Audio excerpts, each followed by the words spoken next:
सभी को नमस्कार। हिंदी साहित्य की क्लास में आज हम पढ़ेंगे हिंदी साहित्य का इतिहास।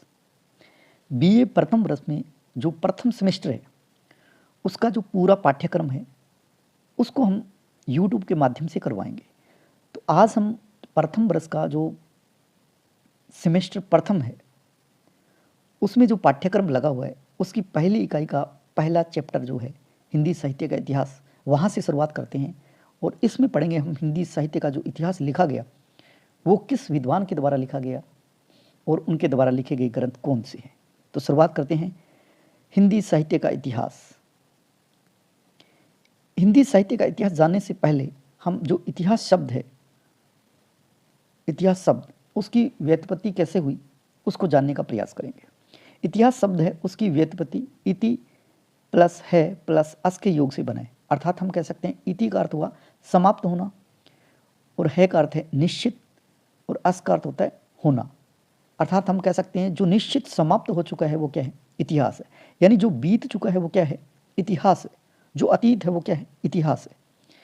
तो इतिहास लेखन के प्रति जो भारतीय दृष्टिकोण है, भारतीयों का लिखने का जो दृष्टिकोण है इतिहास लिखने का, वो कौन सा है, वो है आदर्श मूलक और अध्यात्मवादी दृष्टिकोण रहा है। एक तो ये लाइन आपको याद करनी है। इतिहास लेखन के प्रति जो भारतीय दृष्टिकोण है वो कैसा है, वो आदर्श मूलक और अध्यात्मवादी दृष्टिकोण रहा है। हम कोई भी अच्छी बात है उस अच्छे विचारों को क्या है, हम बढ़ा चढ़ा के बोलते हैं, बढ़ा चढ़ा के लिखते हैं और अध्यात्मवादी रहा है। यानी आदर्श मूलक और अध्यात्मवादी दृष्टिकोण रहा है भारतीय लेखन के प्रति भारतीय दृष्टिकोण। हिंदी साहित्य इतिहास के प्रमुख जो विद्वान हुए उन्होंने हिंदी साहित्य की परिभाषाएं दी है, जिनमें प्रमुख जो परिभाषाएं उसमें है आचार्य रामचंद्र शुक्ल की परिभाषा। आचार्य रामचंद्र शुक्ल ने जो हिंदी साहित्य का इतिहास लिखा है, जो सबसे अच्छा और सबसे बेस्ट जो इतिहास है वो आचार्य रामचंद्र शुक्ल के द्वारा ही लिखा गया है। इसलिए आचार्य रामचंद्र शुक्ल की जो परिभाषा है उसको पढ़ना हमारे लिए अनिवार्य मान सकते हैं। तो आचार्य रामचंद्र शुक्ल ने कहा कि प्रत्येक देश का साहित्य वहाँ की जनता की जो चित्तवृत्तियाँ हैं उसका संचित प्रतिबिंब होता है। अतः साहित्य का स्वरूप भी इन परिस्थितियों के अनुरूप बदलता रहता है। आचार्य रामचंद्र शुक्ल कहते हैं कि जिस देश का जो साहित्य लिखा गया है वो साहित्य क्या है, वहाँ की जनता है उसके जो मन के भाव है, उसकी चित्तवृत्तियाँ हैं, उसका संचित प्रतिबिंब होता है। यानी उनके मन में क्या चल रहा है, क्या विचार आ रहे हैं, उन विचारों का लेखा जोखा होता है। अतः साहित्य का स्वरूप भी क्या है, जैसी जैसी परिस्थितियाँ बदलती है वैसे वैसे इन परिस्थितियों के अकॉर्डिंग क्या है, साहित्य का स्वरूप है वो भी बदलता रहता है। ऐसा कहने वाले आचार्य रामचंद्र शुक्ल। फिर महावीर प्रसाद द्विवेदी जी कहते हैं ज्ञान राशि के संचित कोश को साहित्य कहा है। यानी महावीर प्रसाद द्विवेदी जी है, ये कहते हैं जो ज्ञान राशि है उसका संचित कोश होता है उसको हम बोल सकते हैं साहित्य। विश्वनाथ त्रिपाठी जी कहते हैं साहित्य का इतिहास वहाँ की जो जनता है उसकी आशा आकांक्षाओं, उनके सुख दुख, उल्लास और निराशा तथा अन्य मन स्थितियों का दर्पण है साहित्य। ये कहने वाले हैं विश्वनाथ त्रिपाठी जी। अर्थात हम ये जो तीनों परिभाषा है इन परिभाषाओं का सार रूप से अध्ययन करें तो निष्कर्ष निकलता है कि जो साहित्य है वो क्या होता है कि वहाँ की जनता है उसके अंदर उसकी मन स्थितियाँ हैं, यानी मन में जो विचार है और उस समय का जो वातावरण है उन परिस्थितियों के अकॉर्डिंग जो उन्होंने देखा है, महसूस किए, उनको उन्होंने लिखा है वो क्या है, साहित्य। ये कहने वाले हम कह सकते हैं ये इनका सार है।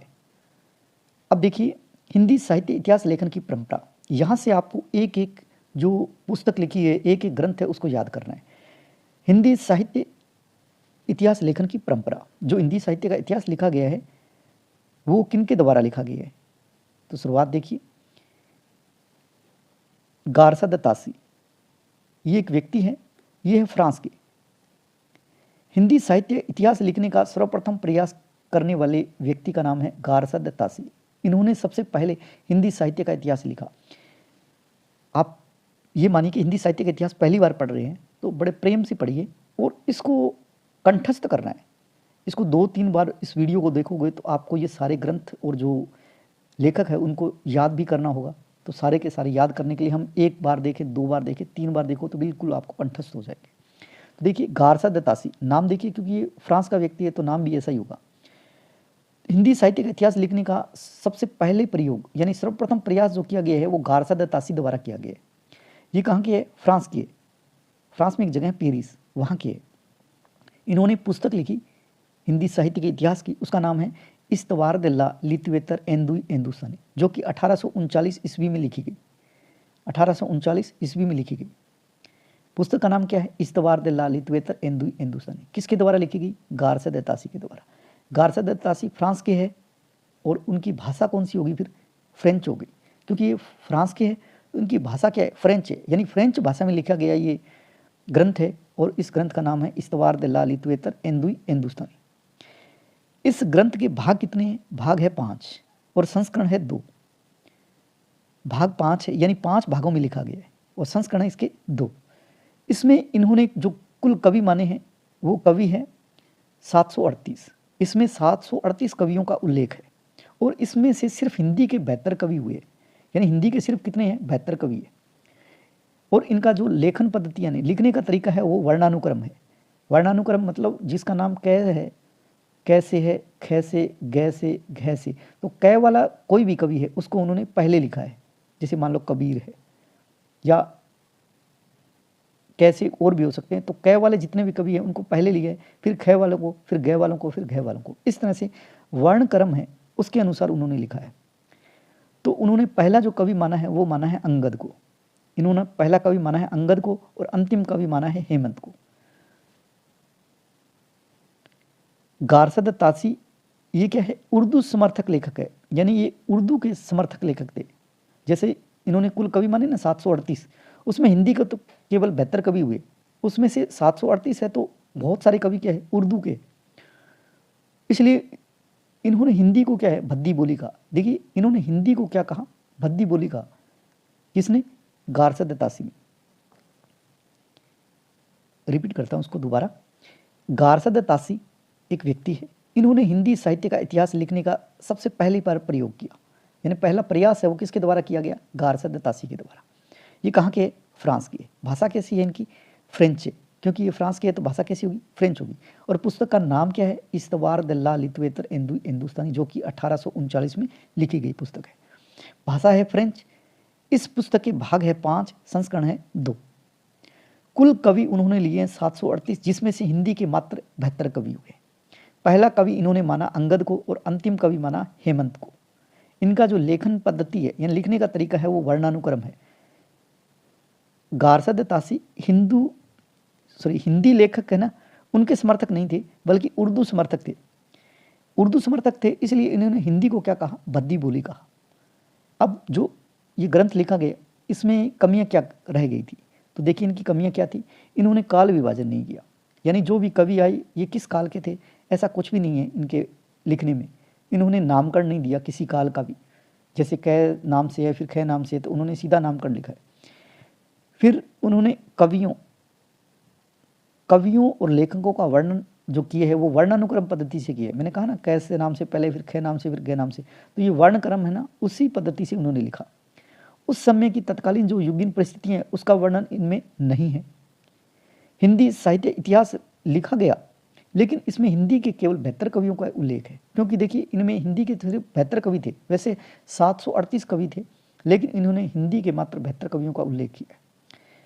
वर्तमान में इतिहास पुस्तक के रूप में मान्यता नहीं है और इसे कहा जाता है व्रत संग्रह। ये कहने वाले आचार्य रामचंद्र शुक्ल। और आचार्य रामचंद्र शुक्ल ने इस पुस्तक के बारे में ये भी कहा है कि ये खिचड़ी ग्रंथ है। क्यों कहा है? क्योंकि इस पुस्तक में अरबी भाषा, फारसी भाषा, उर्दू भाषा, पंजाबी भाषा और हिंदी भाषा, इन सभी कवियों का जिक्र है, तो इसलिए इस ग्रंथ को इन्होंने कहा है खिचड़ी ग्रंथ। अब दूसरा ग्रंथ पढ़ते हैं। पहला हमने पढ़ा इस्तवार द ला लिटरेचर हिंदुस्तानी, जो कि लिखा गया गारसा द तासी के द्वारा। ये जो ग्रंथ है फ्रेंच भाषा में लिखा गया था। इस फ्रेंच भाषा को उर्दू में अनुवाद किया करीमुद्दीन ने, यानी इसी ग्रंथ को इस्तवार द ला लिटरेचर हिंदुस्तानी, जो कि गारसा द तासी का है ग्रंथ, इसका अनुवाद किया गया। पहले उर्दू में किया गया और उर्दू में करने वाले हैं करीमुद्दीन, और करीमुद्दीन ने उर्दू में लिखा और उस पुस्तक का नाम दिया तबकात उ सऊअरा, जो कि 1848 में लिखा गया, और उसी को बोलते हैं तज़किरा ई सऊअरा ई हिंदी, यानी इस्तवार दल्ला लित्वेतर हिंदुस्तानी है। इसी को उर्दू में लिखा करीमुद्दीन ने, कब? 1848 में, और किताब का नाम दिया तज़किरा ई सऊअरा ई हिंदी। इसी पुस्तक को, इस्तवार दल्ला गारसा दत्तासी की पुस्तक है, इसी पुस्तक को फिर हिंदी में अनुवाद किया गया, और हिंदी में अनुवाद किया गया डॉक्टर लक्ष्मी सागर वारसेण्य ने, और इन्होंने 1952 में हिंदी में इसका वर्जन किया, यानी हिंदी में अनुवाद किया, और इन्होंने नाम दिया हिंदुई साहित्य का इतिहास, 1952 में लिखा गया। फिर जो दूसरा ग्रंथ लिखा गया वो है ठाकुर शिव सिंह सेंगर के द्वारा। अब किसी भारतीय विद्वान द्वारा लिखा गया पहला हिंदी साहित्य का इतिहास है ठाकुर शिव सिंह सेंगर द्वारा लिखा गया, जिसका नाम है शिव सिंह सरोज, जो कि 1883 में लिखा गया। हिंदी साहित्य का इतिहास लिखने का दूसरा प्रयास, देखिए दूसरा व्यक्ति है, पहला तो गारसा दत्तासी जो कि फ्रांस का था, अब दूसरा व्यक्ति है भारत का, उसका नाम है ठाकुर शिव सिंह सेंगर। तो हिंदी साहित्य का इतिहास लिखने का दूसरा प्रयास शिव सिंह सेंगर के द्वारा, और किसी भारतीय विद्वान द्वारा प्रथम प्रयास। देखो किसी भारतीय विद्वान द्वारा लिखा गया ये पहला हिंदी साहित्य का इतिहास है, वो है ठाकुर शिव सिंह सेंगर द्वारा लिखा गया, और ग्रंथ का नाम है शिव सिंह सरोज, जो कि 1883 में लिखा गया। और इसका प्रकाशन कहाँ से हुआ? तो इसका प्रकाशन हुआ नवल किशोर प्रेस, लखनऊ, यूपी से। ठाकुर शिव सिंह सेंगर द्वारा लिखा गया कौन सा ग्रंथ? शिव सिंह सरोज, जो कि 1883 में लिखा गया। यह हिंदी भाषा में लिखा गया पहला इतिहास ग्रंथ है। देखिए इससे पहले लिखा गया गारसा दत्तासी द्वारा, वो क्या है, फ्रेंच भाषा में था, और ये क्या है, हिंदी भाषा में। तो हिंदी भाषा में लिखा गया पहला इतिहास ग्रंथ है ठाकुर शिव सिंह सेंगर द्वारा लिखा गया शिव सिंह सरोज। इसमें कुल कवि, इन्होंने कुल कवि माने 1003, यानी 1 सहस्त्र कवियों यानी 1000 कवियों का उल्लेख मिलता है इसमें शिव सिंह सरोज में। यह जो लेखन पद्धति है उसी इन्हीं के द्वारा, जैसा गारसा दत्तासी ने लिखा था वर्णानुक्रम पद्धति से, इन्होंने भी क्या है, पहले कै नाम वाले, फिर खे नाम वाले, फिर गै नाम वाले, तो इन्होंने भी क्या है, वर्णानुक्रम पद्धति से लिखा गया। और इनका जो इतिहास ग्रंथ है वो कमियां जो उसमें थी वो सेम कमियां क्या है इसमें है। यहां तक याद हुआ होगा। ठाकुर शिव सिंह सेंगर द्वारा लिखा गया ग्रंथ कौन सा? शिव सिंह सरोज, 1883, और हिंदी भाषा में लिखा गया यह पहला इतिहास ग्रंथ है। इसके बाद में आई जॉर्ज अब्राहम ग्रियर्सन। देखिए ये क्या है, अंग्रेज है, तो इनकी भाषा क्या होगी, अंग्रेजी होगी। तो इन्होंने, जॉर्ज अब्राहम ग्रियर्सन ने हिंदी साहित्य का इतिहास लिखा, उसका नाम है the modern vernacular literature of Hindustan, 1888 ईस्वी में लिखा गया। यानी इनके द्वारा जो इतिहास ग्रंथ है उसका नाम है the modern vernacular literature of Hindustan. Doctor Kishorilal गुप्त के अनुसार, यानी किशोरीलाल गुप्त है, वो कहते हैं कि ये जो इतिहास ग्रंथ लिखा गया है the modern vernacular literature of Hindustan, कि सच्चे अर्थों में अगर हिंदी साहित्य का इतिहास लिखा गया है वो यही है। कौन सा? The modern vernacular literature of Hindustan. Kishorilal गुप्त कहते हैं ये बात। किशोरीलाल गुप्त के अनुसार सर्वप्रथम हिंदी साहित्य का इतिहास जॉर्ज अब्राहम ग्रियर्सन द्वारा लिखा गया सच्चे अर्थों में हिंदी साहित्य का इतिहास है। देखिए हिंदी साहित्य का इतिहास तो उन्होंने भी लिखा है, लेकिन डॉक्टर किशोरीलाल गुप्त है वो कह रहे हैं ये बात कि सच्चे अर्थों में अगर हिंदी साहित्य का इतिहास लिखा गया तो वो ये है, ये कहने वाले हैं डॉक्टर किशोरीलाल गुप्त। कौन से इतिहास के बारे में? The modern vernacular literature of Hindustan के बारे में। इसकी भाषा है अंग्रेजी, और इन्होंने कुल कवि माने हैं 952। इसमें केवल हिंदी भाषा के कवियों को स्थान दिया गया। देखिए इसमें सिर्फ जो हिंदी भाषा के कवि है उन्हीं को स्थान दिया गया है। और इसका प्रकाशन हुआ था the Royal Asiatic Society of Bengal की पत्रिका के विशेषांक के रूप में इसको प्रकाशित करवाया गया था। जॉर्ज अब्राहम ग्रियर्सन के द्वारा लिखा गया है the modern vernacular literature of Hindustan. उसके बाद में मिश्र बंधु आए। हम मिश्र बंधु की बात करें तो मिश्र एक गोत्र है ब्राह्मण का, मिश्र, और बंधु होता है भाई, यानी ये मिश्र बंधु है, यानी 3 भाई है। ये लखनऊ के 3 भाई, और नाम है इनका गणेश बिहारी मिश्र, दूसरा है श्याम बिहारी मिश्र, और तीसरा है सुखदेव बिहारी मिश्र। इन तीनों भाइयों ने क्या है, एक ग्रंथ लिखा, उसका नाम है मिश्र बंधु विनोद, जो कि 1913 में लिखा गया, और भाषा इनकी हिंदी। देखिए मिश्र बंधु ने हिंदी साहित्य का इतिहास लिखा, उसका नाम है मिश्र बंधु विनोद, जो कि 1913 में लिखा गया और भाषा इनकी हिंदी। भाग है 4, ये पहला भाग है, पहला, दूसरा, तीसरा और चौथा, ये 4 भाग में है लिखा गया। इसमें पहला, दूसरा और तीसरा जो भाग है वो 1913 में लिखा गया और चौथा भाग है वो 1934 में लिखा गया। कुल कवि है इसमें 5000 कवि। देखिए 3 भाई थे, गणेश, श्याम, सुखदेव, 3 भाई थे, तो तीनों ने मिलकर क्या है, कवि भी खूब खोजे होंगे उस टाइम, तो उन्होंने 5000 कवियों का इसमें उल्लेख किया है। और वास्तविक संख्या देखी जाए तो ये है 4591, यानी जो कुल कवि हैं वो 4591 है, लेकिन हम बोल सकते हैं कि 5000 के लगभग इन्होंने जो कवि है उनके बारे में लिखा, जिसमें मिश्र बंधु विनोद में, जो कि मिश्र बंधु की रचना है। फिर हम बात करते हैं आचार्य रामचंद्र शुक्ल की, जो कि हिंदी साहित्य का सबसे सुंदर इतिहास लिखा गया है, वो आचार्य रामचंद्र शुक्ल द्वारा लिखा गया। यह ग्रंथ जिसका नाम है हिंदी साहित्य का इतिहास 1929 ईस्वी में, यानी ये जो लिखा गया वो 1929 में लिखा गया और उस ग्रंथ का नाम है आचार्य रामचंद्र शुक्ल द्वारा हिंदी साहित्य का इतिहास 1929 में। संशोधित जो संस्करण है वो 1940 में आया था।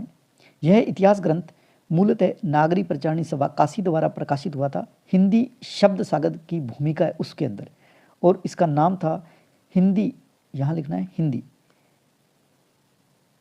हिंदी साहित्य का विकास, यानी पहले जो पुस्तक के रूप में आया था उसका नाम था हिंदी साहित्य का विकास। ये जो लिखा हुआ है ये हिंदी लिखा हुआ है, तो हिंदी साहित्य का विकास नाम से सबसे पहले ये प्रकाशित हुआ था 1929 में। वैसे आचार्य रामचंद्र शुक्ल ने जो हिंदी साहित्य का इतिहास ग्रंथ है उसका नाम है हिंदी साहित्य का इतिहास, और पहले शब्द सागर की भूमिका में लिखा गया था तो उसका नाम था हिंदी साहित्य का विकास नाम से। और वैसे देखा जाए तो सच्चे अर्थों में हिंदी साहित्य इतिहास लिखने की परंपरा का विकास आचार्य रामचंद्र शुक्ल द्वारा किया गया, यानी सबसे जो अच्छा हिंदी साहित्य का इतिहास लिखा गया वो यही है। हिंदी साहित्य इतिहास लेखन की परंपरा में आचार्य रामचंद्र शुक्ल द्वारा रचित हिंदी साहित्य का इतिहास 1929 का जो स्थान है वो उन सभी में जो हिंदी साहित्य का इतिहास लिखा गया उसमें सर्वोच्च स्थान रखता है, यानी सबसे अच्छा जो इतिहास है वो यही है।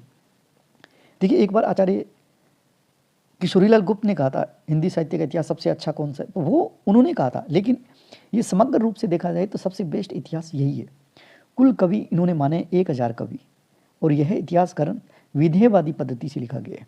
अभी तक हमने 4 हिंदी साहित्य के इतिहास ग्रंथ और पढ़े थे, वो क्या है, पहले तो जो 2 लिखे गए थे गारसा दत्त तासी द्वारा और दूसरा शिव सिंह सिंगर द्वारा, वो दोनों वर्णानुक्रम पद्धति से लिखा गया था, और उसके बाद में जॉर्ज अब्राहम ग्रियर्सन और मिश्र बंधु ने लिखा था वो कालानुक्रम पद्धति से लिखा गया था, यानी जिस काल में जो कवि आया था उसके आधार पर ही लिखा गया था। लेकिन ये जो आचार्य रामचंद्र शुक्ल का इतिहास लिखा गया है वो विधेयवादी पद्धति से लिखा गया है। और विधेयवादी पद्धति किसे कहते हैं, तो ये देखिए, विधेयवादी पद्धति उस देश का जातीय साहित्य, तत्कालीन परिवेश, सामाजिक, आर्थिक, राजनीतिक परिस्थितियों का सीधे तौर से प्रभावित होने वाला जो इतिहास होता है वो होता है विधेयवादी पद्धति से लिखा गया इतिहास। यानी विधेयवादी पद्धति वो है उस समय का जो वातावरण है, उस समय की सामाजिक परिस्थिति है, उस समय की आर्थिक परिस्थिति है, उस समय की राजनीतिक परिस्थिति है, इन सभी परिस्थितियों का उसमें ब्यौरा होता है, उसमें वर्णन होता है, तो वो है विधेयवादी पद्धति। इसलिए आचार्य रामचंद्र शुक्ल को हिंदी का प्रथम विधेयवादी इतिहासकार भी कहा जाता है। फिर बात करते हैं डॉक्टर रामकुमार वर्मा ने जो हिंदी साहित्य का इतिहास लिखा उसका नाम क्या है। डॉक्टर रामकुमार वर्मा ने लिखा हिंदी साहित्य का आलोचनात्मक इतिहास, जो कि 1938 में लिखा। अभी तक हम जितने भी हिंदी साहित्य के इतिहास किए हैं वो क्रम वाइज किए हैं। देखिए डॉक्टर रामकुमार वर्मा ने कब लिखा, 1938 में, 1938 में लिखा, और नाम है हिंदी साहित्य का आलोचनात्मक इतिहास। और ये जो हिंदी साहित्य का इतिहास है ये अधूरा ग्रंथ है, इसमें केवल भक्ति काल तक ही चर्चा की गई है। देखिए जब भी हम हिंदी साहित्य का इतिहास पढ़ेंगे तो हिंदी साहित्य का इतिहास है उसको 4 काल खंडों में बांटा गया है। पहला है आदिकाल, फिर आता है भक्ति काल, फिर आता है रीतिकाल, चौथा आता है आधुनिक काल। ये हिंदी जो साहित्य है उसका इतिहास के सिर्फ 4 ही काल है, इनको पढ़ना है। तो ये जो हिंदी साहित्य का इतिहास है जो रामकुमार वर्मा ने लिखा आलोचनात्मक इतिहास, यह अधूरा ग्रंथ है। इसमें केवल भक्ति काल तक ही चर्चा की है। देखिए इसमें आदिकाल के बारे में है और भक्ति काल के बारे में, सिर्फ यहाँ तक ही इसमें लिखा हुआ है। तो ये क्या है, अधूरा ग्रंथ है। तो आपसे पूछा जाए कि अधूरा ग्रंथ कौन सा है, तो डॉक्टर रामकुमार वर्मा द्वारा लिखा गया हिंदी साहित्य का आलोचनात्मक इतिहास, जो कि 1938 में लिखा गया। आचार्य हजारी प्रसाद द्विवेदी जी, जिन्होंने हिंदी साहित्य का इतिहास लिखा, उनके बारे में पढ़ते हैं। आचार्य हजारी प्रसाद द्विवेदी जी, जिनके बचपन का नाम है बैजनाथ, लिखा वही बैजनाथ, वैसे वास्तविक नाम है हजारी प्रसाद द्विवेदी का व्योमकेश शास्त्री, और व्योमकेश दरवेश नाम से किसी ने जीवनी भी लिखी है इन पर, वो लिखी है विश्वनाथ त्रिपाठी ने। आपको याद रखना है हजारी प्रसाद द्विवेदी जी है, उनके बचपन का नाम बैजनाथ है और वैसे वास्तविक नाम है व्योमकेश शास्त्री।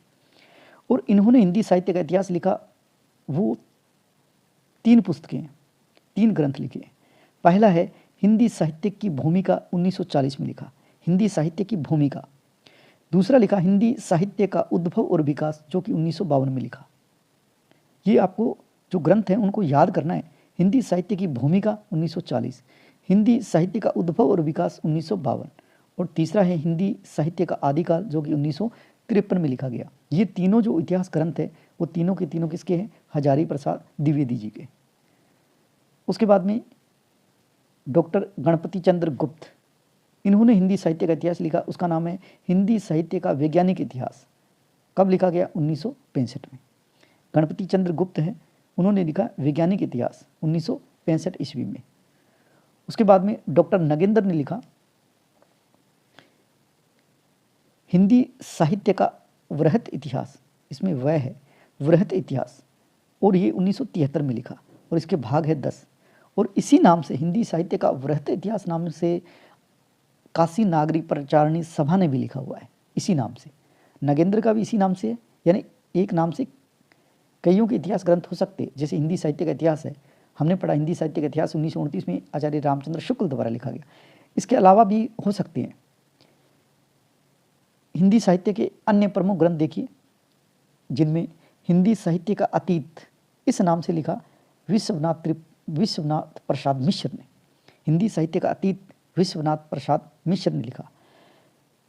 आधुनिक हिंदी साहित्य नाम से जो इतिहास लिखा, वो लिखा नंद दुलारे वाजपेयी ने। वाजपेयी जी का जो नाम लिखा हुआ है नंद दुलारे वाजपेयी, इन्होंने लिखा हिंदी साहित्य का इतिहास, आधुनिक हिंदी साहित्य का इतिहास है, इसका नाम है आधुनिक हिंदी साहित्य, ये लिखा नंद दुलारे वाजपेयी जी ने। फिर एक आता है हिंदी साहित्य और संवेदना का विकास, हिंदी साहित्य और संवेदना का विकास, ये लिखा डॉक्टर राम स्वरूप चतुर्वेदी ने। हिंदी साहित्य और संवेदना का विकास, डॉक्टर राम स्वरूप चतुर्वेदी ने। फिर एक अलग पुस्तक का नाम है हिंदी साहित्य का दूसरा इतिहास, और ये लिखा डॉक्टर बच्चन सिंह ने। हिंदी साहित्य के इतिहासों का इतिहास, ये लिखा किशोरीलाल गुप्त ने। देखिए हिंदी साहित्य के इतिहासों का इतिहास किसने लिखा, किशोरीलाल गुप्त ने। फिर है चैतन्य संप्रदाय और उसका इतिहास, ये लिखा प्रभुदयाल मित्तल ने। और हिंदी साहित्य का इतिहास दर्शन, इस नाम से ग्रंथ लिखा डॉक्टर नलिन विलोचन शर्मा ने। इस तरह से हमने जो हिंदी साहित्य के इतिहास ग्रंथ है उसको अच्छी तरह से पढ़ने का प्रयास किया। उम्मीद करता हूँ ये हिंदी साहित्य का जो इतिहास ग्रंथ है वो आपको अच्छी तरह से कंठस्थ हो गए होंगे। नहीं हुए तो इस वीडियो को आप एक बार और देख लीजिए, और इसको देखने से क्या है, इसको सुनने से आपको बार बार प्रयास करने से आपको कंठस्थ होंगे।